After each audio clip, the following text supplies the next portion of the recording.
In this video, I attempt my first enduro race since retiring back in 2016. But this also turned out to be a great experiment to directly compare the little Shuttle SL against the full-size eMTBs that have so dominated the electric landscape. Let's hop in the van, take a road trip, and set our sights between the tape. That's a cliff! I'll come right out and say it. I'm no longer all that excited about the full-size, full-power, full-battery e-bikes. Instead, I much prefer the little SL eMTBs, like the upcoming Orbea Rise that I just rode in Spain, the prior aluminum Orbea Rise, and this year Pivot Shuttle SL. For use on trails most commonly trafficked by mountain bikes, the SL eMTBs are great. They offer plenty of power to have you climbing at least 50% faster than normal, and are light enough with their weight so centrally located that they're still fun to jump and handle on technical descents. When I got invited to participate in the Megavolt eMTB event, I figured it'd be a great opportunity to not only experience some new trails, but to try my first ever eMTB race. Not only do I have a lot more fun on these little SL bikes, but this would be a great excuse while racing. If I did terribly, I could always say that I had half the power and battery of everyone else. But I would also have twice the fun when the trail pointed downhill. To me, that matters more. What I wasn't expecting is that some of these eMTB event formats would turn out to be super unique. I'd love to see these kind of events make their way back home here to the USA. By the end of the weekend, I certainly better understood eMTB racing, and I hope you will too. The Megavolt is an eMTB event put on by the BC Bike Race Crew. I'm not paid or sponsored by the Megavolt in any way. That said, the BC Bike Race Crew was kind enough to offer me a no-charge media entry into the event. I loaded up my physical and emotional baggage into my camper van and set the cruise control for a destination 4.5 hours northeast, up in the dry and dusty Okanagan Valley, Canada's version of a Napa Valley. Now, about that baggage, I fully retired from mountain bike racing back in 2016. Racing is about much more than just going fast. The Megavolt reminded me of all the things that drew me to racing so many years ago. And while we'll discuss the bikes in this video, we'll also talk about how cool it is to simply try an event like this. While in theory, you're there for the 17 minutes of race time, you're actually there for the pre-race meeting, the coffee chit-chat, to meet other racers, and to find yourself in some sort of bonus post-race shuttle lap scenario. I'd forgotten about all that, and I wanted to be able to tell my daughter that I prepared, went, and tried something new, which is an attitude I hope she's able to carry forward as well. Rather than be a true Boy Scout, I opted for the scenic choice and stopped to ride some trails along the way. I needed to adapt to some changes I'd made to my race bike. Now, I don't own this bike. I am in the fortunate position to have a loaner bike from Pivot Cycles. It's called the Shuttle SL. Running the lightweight Fazwa motor and battery, the Shuttle SL forgoes max power and range and instead focuses on ride quality. The motor only puts out 60 Nm of torque, and the little battery is a mere 430 watt-hours. The max power rating is just 450 watts. But the bike is about 10 pounds lighter than the full-size units, and the weight feels way more centralized, meaning it's a great feel for aggressive trail riding. I made a bunch of part swaps, both for my own enjoyment and for the race. A month or two ago, I installed a new Fox 2025-36 Grip X fork, which was a huge upgrade for an eMTB. This features an incredibly smooth compression damping system right in line with the needs of an e-bike. The stock Float X rear shock works fine, but for the race, I decided to try an old Fox Float X 2. Holy cow, that rear shock was a huge improvement. This thing's sweet. While this bike only has 130 millimeters of rear travel, with the X2, the bike now has a far more plush feel at the top of the travel. These suspension swaps performed very well, and I wish I'd done these both sooner. For my needs, I'd say that these are the most important upgrades to the Shuttle SL. There were a few other items to swap as well. The center lock adapters on the stock wheels had loosened up a bunch, so I swapped over some of my personal Industry 9 wheels with 6-bolt Shimano rotors, as well as a Shimano XT Mechanical 12-speed drivetrain. I am sponsored by Shimano, but the swap was primarily based around wanting to shift many gears quickly, as well as having true Ice Tech rotors that don't loosen up and that stay cooler for longer. I swapped over to some carbon 160mm Praxis cranks, both shorter and much stiffer than the stock rotor units. More importantly, I hope they would remain tight, quiet, and would not need frequent retorquing. For racing, I decided it would be best to go back to clips. Even after 5 years of focusing on flat pedal riding, I'm still faster on clips. And I need all the clip practice I can get. Over clear, I've never done that before. Drive's been going pretty smooth, but I think it's halfway there, so it's time to hop out and go for a pedal on these high desert trails.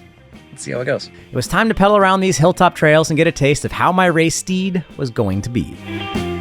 Turns out, it'd be a sweetie on the climbs, a savory sender on the jumps, and downright delicious in the jank. I'm quite satisfied with the part swaps, and I'm very excited to get back home with this bike. All right, that was a fun, quick little pit stop. Got to get back on the road, make it all the way to the destination. Arriving at the venue, I was feeling a little intimidated. There were full-power eMTBs all over the place. The Rocky Mountain Power Play line of bikes feature 108 Newton meters of torque and a whopping 700 watts of power. The huge battery is 720 watt hours, meaning you can run ludicrous mode for hours at a time. While I've learned I can do a lot with the FazWa system, I was pretty nervous about lining up with those fire-breathing monsters, or perhaps electron-gobbling lions, tigers, and bears. If the SL woke up in the morning and shaved quickly, the Power Play snaps the bed in half, uses a weed eater to trim the hedge, and eats a whole village for breakfast. But that bit of intimidation dissipated slightly when I heard the details for the first event. Event 1 was to be a consistency challenge. So here we are. This is the consistency challenge. 3 laps on a short course, and you're trying to get the same time on all 3 laps. Whoever's closest, in theory, wins.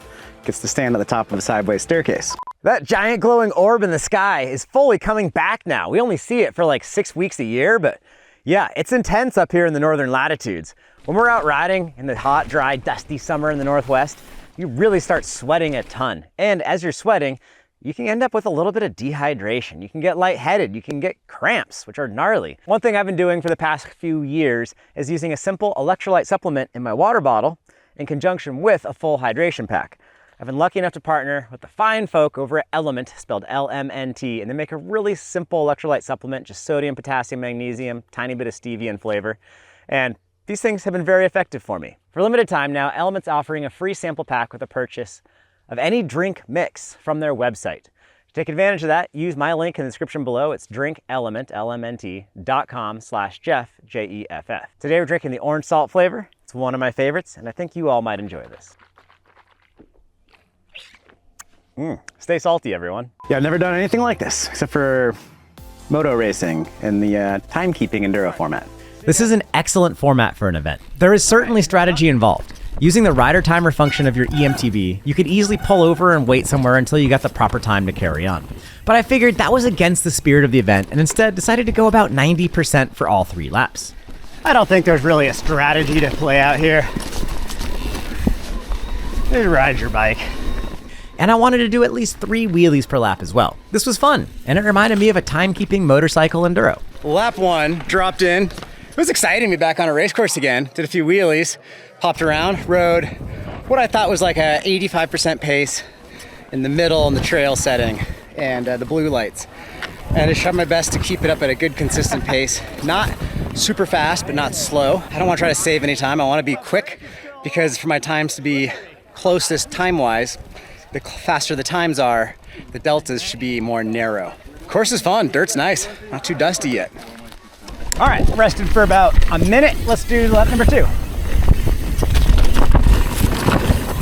But I just finished lap 2, and on lap 2, there was like lappers out of the gate, lappers everywhere, and I ended up riding a lot faster to chase and catch all the lappers. So from looking at my my action cameras timestamps, I think I was like a minute faster on lap 2. Shit. How's your lap going? Great, you? Good, thanks. Hello. Thank you so much. Appreciate it. How's it going? Mr. Kripa on the left, thank you. Thank you. On lap 2, I noticed someone caught up and was riding right behind me. Turns out that was legendary racer and freerider Dave Watson. This did inspire me to pedal a little bit harder, and I ended up going about 20 seconds too quick on lap 2. We had to make a couple dozen passes, so it was hard to keep tabs on the exact pacing. Lap 3, unfortunately, I forgot to run my camera. Done with lap 3, and sure enough, I forgot to film it. Sorry, everyone. Stayed on the gas, tried to make it like 90-ish%. Seems like it went okay. Okay, yeah, he's probably ahead. That's cool. But yeah, good work. What a unique little format. That's fun. Yeah, I mean, we'll have to do the calculations afterwards. Yeah. And it was fun. I found this event fascinating. It doesn't really matter how fast you go, just how consistent you are. I think this kind of format could be really cool to do again. However, it's really hard to score. Still, to this point, they haven't figured out how to assort the results by consistency. The hill climb challenge was next. For me, the course was a pretty easy climb. I actually tried to power wheelie up about half of it, And while I came close once, the sessioning vibe was really cool. My friend Trevor runs Trail Forks, and he suggested going up it as slowly as possible would be kind of cool. At the end, I decided to try just that, and it was really tricky to go slow. When it comes to tech climbing, all eMTBs share the same problem, even the SL units, and that's simply rear tire traction. A bicycle tire is simply too narrow and too dinky to climb like a real motorcycle, and that's okay. The real eMTB fun is not climbing, it's the sends. After the hill climb, I did what any hyperactive man would do and rode on in the forest to attempt to ride as much of the Enduro course as I could. I ended up making a wrong turn and running my battery completely out, needing to climb back up to my van like an absolute peasant. So to wrap up day one, the SL eMTB was great. Plenty sufficient for the two events. And I saved some energy by not manhandling a 60-pound beast of a bike. But I had to climb a few hundred feet without assist, all at the end of a pretty big day. Day 2, Saturday morning, and it's time for the e-bike cross-country race. I knew this would be highly dependent on strategy, particularly on bike strategy. Again, I'm in the car shuttling up to the race start. There's a neutral rollout, and then it starts racing up here from the timing equipment at the parking lot. I am shuttling up here because my battery is a bit of an unknown on the lightweight e-bike. Not only am I a little bit lower on power, I'm a lot lower on battery capacity, especially when at a higher power level. With my limited battery capacity, I can't really afford to go full boost for the entirety of the XC course.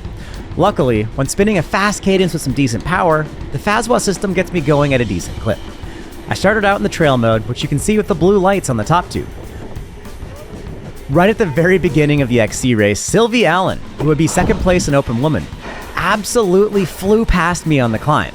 Now, she was in full boost and I was in trail, and she's half my weight. You can see her disappearing off the front here if I zoom in a whole bunch. She was that fast. She was already that far in front of me. My 175 pounds and 60 newton meters had no chance against her 110 pounds and 85 newton meters. This was a good eye-opener though. It reminded me that this is a whole different ballgame and that the pedal and hurl events I've prior raced are very different. In this case, it's more of a spin and hurl game, as sustaining the exact cadence that best optimizes your bike's power is most key. The technique needed to continue this through the rocks and such also helped make for a more different kind of strategy than a regular XC race. Struggling up the climb, both Dre, who's a former Olympian, and former freeride pro Darren Butler pedaled behind me. They wanted to have fun and shred stuff. I wanted to try pedaling as hard as I could. While I was indeed a little antisocial, it was super cool to experience a true EXC event.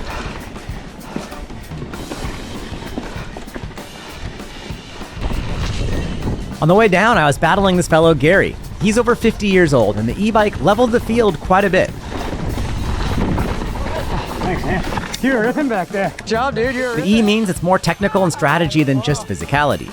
The passing zones required a bit more strategy than a traditional XC race, and this is where the SL e-bike would be at perhaps its largest disadvantage. Going into the bushes to make a pass was a gamble at best, and if I did get past someone on a big bike, it would have to be on the descent, as they would likely fly by me on the next climb. I began to simply use full boost and realized that the single large climb and subsequent single descent meant I had a license to absolutely send it on the way down, as well as to now expend all battery.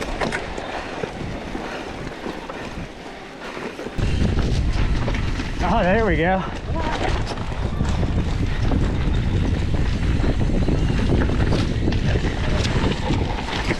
Oh, tight one. Go, go, go. The fastest time of the day in the cross country will be set by a woman, Zoe Dawson. For the fastest open women with the 53.47.9, which is also the fastest overall time of the day. She was faster than you, and you, and you, and you back there, and you up front, and you in the middle, and you all the way back there, and you, and you, and you. Faster than all of you. Give it up for Zoe Dawson! So yes, a full power bike is definitely a big advantage in XC, but rider weight is also key. The handling skill set seems to be more important with e-bikes than it is in traditional meat-powered cross-country, as well as knowing how to manage your battery life. The surprise highlight of the weekend would be the Adventure Challenge. So we're gonna take this old Forest Service road. We had a great time at the Adventure Challenge yesterday. That was way cooler than I ever anticipated. I never thought that riding around looking for checkpoints could be such a neat way to learn about an area, but it was super cool. Hopping on the shuttle up, chatting with some cool folks from the island, I started to ride with them. They were super chill and going pretty fast, so we partnered up. I think the Adventure Challenge format really has legs. This was honestly a big motivator to make this video. The organizers had arranged 5 checkpoints, all with unique hole punchers. Checkpoint 2. With each checkpoint you got to, you received an additional raffle entry. The goal of this event was to work with others and to ride more of the local trail network. Using trail forks to guide ourselves, it was quite a DIY way to ride some of the best trails out there.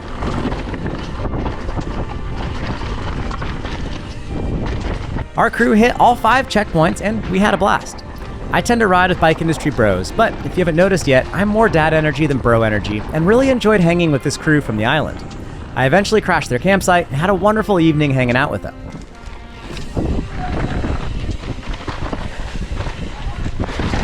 Marmot to the left, Rusty Muffler to the right, they meet back up. Is this a safety meeting? It's a consistency challenge. Stay slow. Stay slow.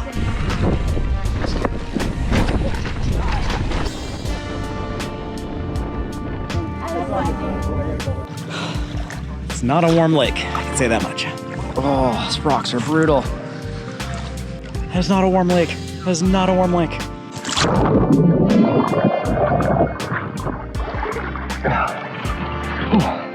This is no longer a swim. This is now a cold plunge. This was it, the big day, race day. My first gravity event since 2016. Good morning, everyone. It's race day. I've got Glenn and Blair waking up, getting ready for their race days. Good morning, Matthew. See you up there. I hopped into the Italian racing shuttle with Davide, Joseph, and Lorenzo. These guys were absolutely hilarious. Their shit-talking helped me ignore my nerves. We shuttled partway up and still included a bit of mid-power climbing, which is a nice way to kind of warm up. The race just rolled up. Look at this. Once we got to the top, well, another big crew rolled in, including the fast young guns. Chatting with them, it brought back all sorts of pre-race butterflies. Ryder Noel invited me to follow cam him. While I really wanted to solo run this, I realized this was something very new, and it would make for an amazing bit of footage to be right behind someone who might very well win the race. Are you right if I follow you for a bit? I actually followed Ryder, who's in contention to win this, out of the gate. And the idea was get some follow cam footage, which worked out really, really, really good. And he was carrying quite a pace.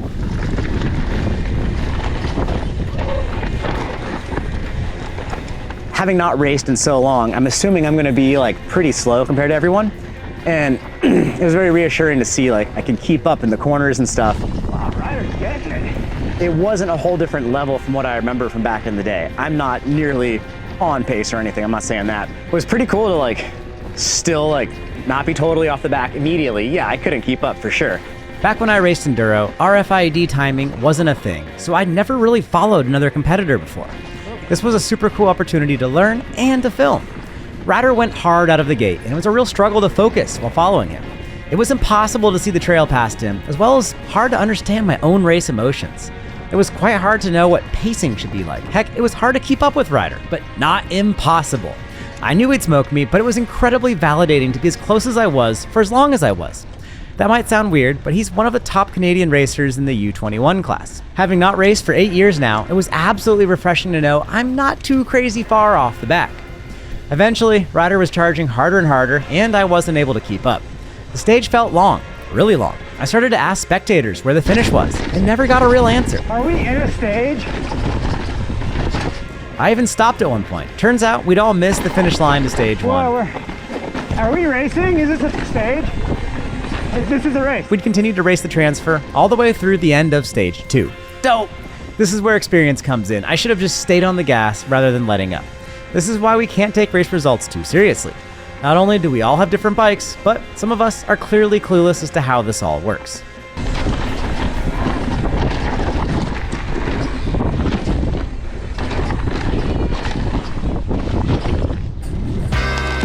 Let's get it. For stage 3, I was tempted to follow Colby Pringle, but with how hard it was to follow Ryder, I was pretty intimidated. So I followed Ryder's friend and teammate, Andy, down the hill.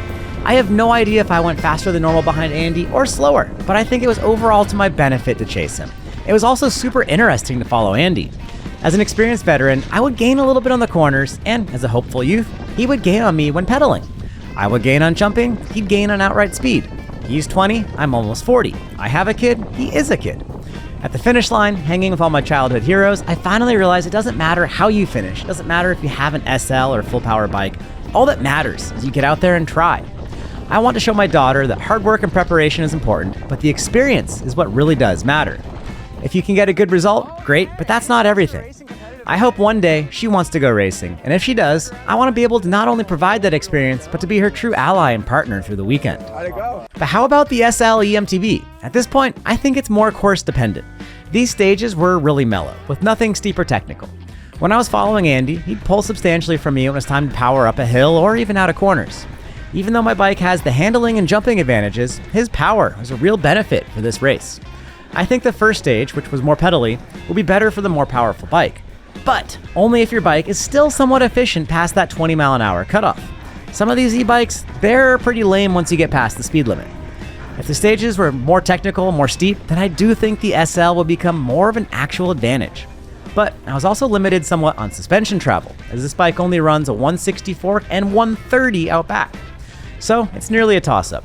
Something always happens in a bike race. You always go to a new place, meet cool people, all the things. So that's part of why I like racing so much. And if you have a good run and you're stoked on it, then that's the cherry on top. The final answer, to me, is what bike is more fun? And I know exactly how I can answer that.